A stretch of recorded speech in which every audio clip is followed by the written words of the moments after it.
Hello, my name is Emma Weekly, and today is November 26, 2023, and my discussion topic is on the chest and lung assessment. So to first get started off, I would like to talk about the subjective assessment data. Subjective assessments consist of collecting data by using interview questions and by listening to what the patient has to say and report. So some questions you would start off by asking is asking about their past history of smoking. When did they first start smoking? At what age did they start? How many packs per day do they smoke? And have they ever tried quitting, and if so, what has worked for them? Also ask about their past history and their family history of pulmonary diseases, their occupation, and if they are exposed to any chemical agents that can affect their respiratory status and health. Ask them about any past respiratory infections, and ask them any signs and symptoms that they may be experiencing. Do they have cough? If so, is it productive? What is the color of it? Do they have any difficulty breathing? Are they short of breath? Do they have any chest pain when breathing in, like when they breathe? And if so, have them pinpoint the exact location and do an in-depth pain assessment on that. You also want to ask them about any past immunizations and procedures that they might have had, such as like a TB test, have they had their flu shot, pneumonia shot, their COVID shot, and the boosters that come along with it, and chest x-rays that they've had in the past and what the results were of that. That's pretty much all for the chest and lung subjective data, so we're now going to get into the physical assessment. So I'm going to get my patient to sit down, and we're going to inspect the posterior chest first. So firstly, the patient would be in a gown, skin exposed to inspect, but of course this is just demonstrative purposes. So to inspect, you are going to just look. You're going to look at their chest shape and configuration. Is it how it's supposed to look in normal anatomy? You're also going to inspect for any lesions, rashes, just any abnormalities that you can see on this back. Next, you are going to palpate the area. So first, you're going to look for chest asymmetry. You're going to take your thumbs and put it on the back of their rib cage and pinch a fold of the skin and have them breathe in. Okay, wait. Okay.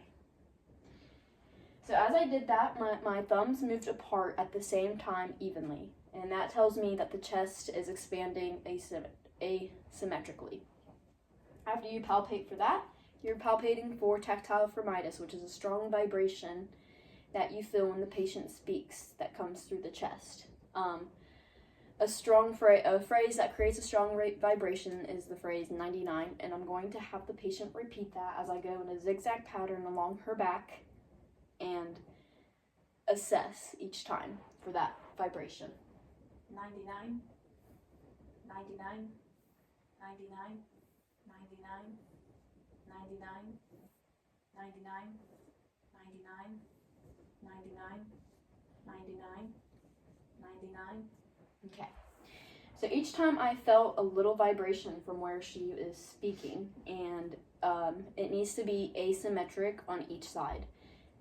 There should be no asymmetry. If it is asymmetric, then that is abnormal. Next, you're going to just palpate the entire back for any bumps, lesions, masses, just any abnormalities, the skin temperature. You're just going to feel all throughout. You might even feel along their spine and see if that's how it should be, if the spine process isn't like the normal anatomy is the way it should be. It seems like everything's pretty good right here.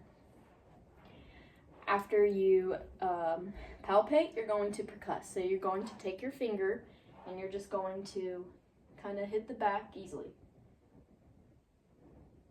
And you can hear a little noise, and it's called resonance. And it's a low-pitched, clear sound, and that's what you should hear every single time. So I stopped here, but to do this assessment, you need to start here in the shoulders, and then go midline of the chest, posterior chest, and work your way down.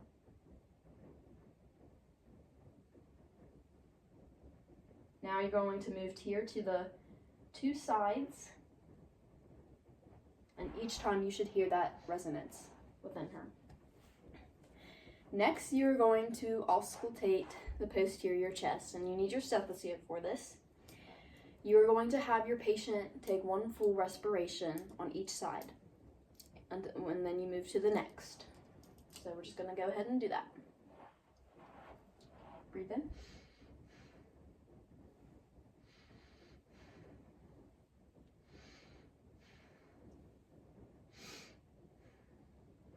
And that is how you do it. And you have to go all the way down here to the bottom of the chest wall, and then to go to the right, and of course to go on the other side, but go to the right and have them breathe in and out and listen a couple times over here. Just for time purposes, I'm not going to do the full thing. After you auscultate the posterior chest wall, we're going to now go to the anterior chest wall. So I'm going to have you turn. Now right away, you should be looking at their face, at their chest wall, and inspecting, okay? You need to, again, inspect the shape and configuration if it's normal, but you're also going to inspect their face, their lips, nose, their nail beds, specifically for cyanosis. Another thing on the nail beds is looking for clubbing, because that can be an indication of respiratory distress. So after you look and inspect, you're still going to inspect for lesions, rashes, the same thing. Now we're going to palpate. So it's kind of like the same as the back, but you're just going to go in the front way. Go at the rib cage, right, which is right below, and have them breathe in. Okay.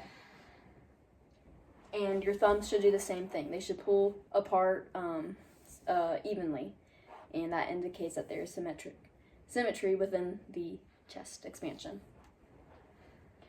After you palpate the asymmetry, you're also going to palpate again for tactile firmitis by having them say the same phrase 99, and you're just going to gently and lightly put the bases of your fingers. And you're just going to go and follow, again, a Ziegler-Ziney pattern. 99, 99, 99, 99. So this patient has breasts, the female have breasts, and what you're going to do because you can't assess over the breast because that is tissue, there's tissue in the way, and you can't get a good assessment on that. You'll have to pick up the breast with the back of your hand and get to the chest wall. The resource I used to find this was Tantor, and there is no date on that. That was a great article I read and had a lot of good information. So you would continue to lift up the breast and assess for tactile firmitis, have them say 99, and continue until it's at the bottom. 99, 99. Okay. Again, I felt all the vibrations and it was normal. After you palpate for that, you're going to palpate for, again, masses, lesions, bumps, the skin temperature. Is it normal as the back? You can kind of compare the sides and what you hear with that. And after you palpate, you're going to percuss again. You're going to hear that low, you should hear that resonance, that low pitch clear sound once again by doing that tap. And you're again going to pick the breast up and get to the chest wall because you can't, the breast tissue dampens that sound that you can hear.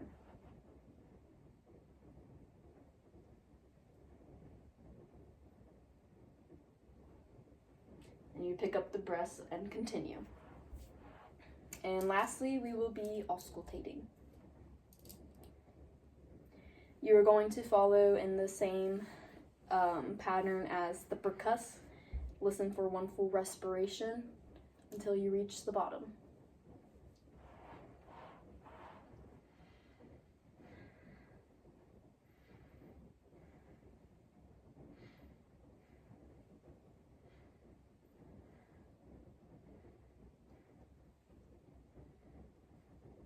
And this time I am going to demonstrate how you should pick up the back.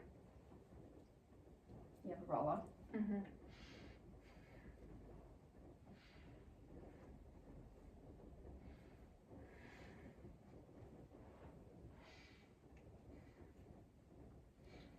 And then kind of get right here low on the sides.